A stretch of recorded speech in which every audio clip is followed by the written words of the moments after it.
Hey everyone, welcome to another edition of Retail Minutes with me, Tim. This week we are on to part 3 of our series, the 3 deadly mistakes that retailers are making post-pandemic. So what is the third mistake? We've already spoken about decision-making factors have changed, as well as customers not acting the same post-pandemic. And the third thing we want to talk about today is really how customers are very comfortable with using technology, and most retailers right now are not adapting or adopting technology as part of their business. So the digitalization of retail is really changing the way that retailers operate and consumers consume. I think we have to get that totally out of the way, because our customers are now more comfortable with online shopping. They're more comfortable with the idea of browsing online. Retailers who don't take steps to adopt these technologies in their retail business are going to find it very, very difficult to continue to stay in business. Let's address the big elephant in the room.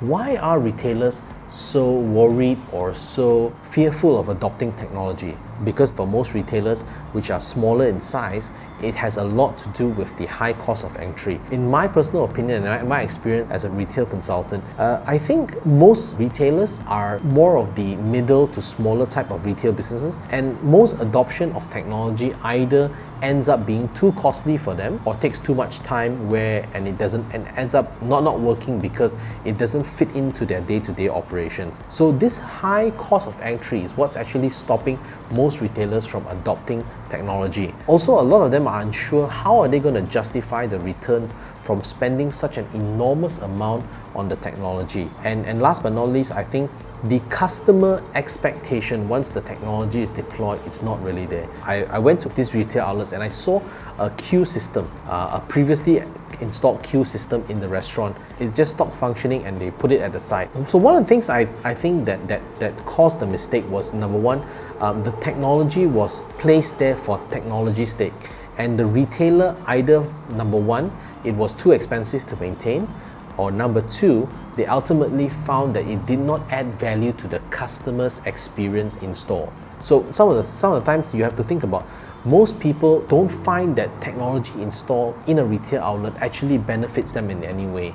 So you've got to think about, before, as a retailer, before installing or adopting any technology, how is it going to improve my customers' life, interacting and shopping with me? If it's not, then you may want to consider not doing it. So before I end this video today, I really want to talk to you about what are the areas of technology that retailers need to be looking into. For me, it's a very broad spectrum, but where I would identify 2 very simple areas where you can start with is, number one, your point of sales.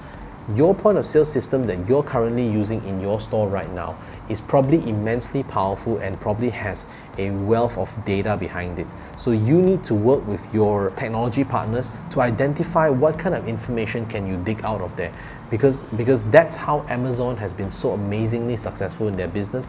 They actually mine that data and they really understand very much about their customers. For example, when customers buy, how often do they buy, what do they buy? These data points actually help retailers to actually better improve their ordering system, better improve their pricing systems, better improve their promotional details. And so all of this is just kept in your point of sales machine, where I know a lot of retailers who are not fully utilizing the capabilities of their systems. The second thing I would look at would be customer relations. What I mean customer relations, I really mean about digitizing customer relations. That means that you're using chat technologies such as WhatsApp, or even creating your own system to create a better customer experience. What I mean by that means it's human powered. The technology is there. It helps connect the customer with your brand. So I would invest in these 2 areas, the point of sale system and the customer relations. And I would look at technologies that can help me to do both of those 2 things. The rest of the stuff you can actually do later, but in my opinion, those are the 2 most important things. So that's it for me this week.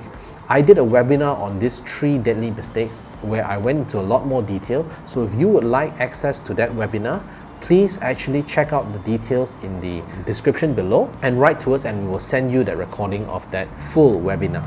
Alright, I'll talk to you soon and I'll see you next week. Bye.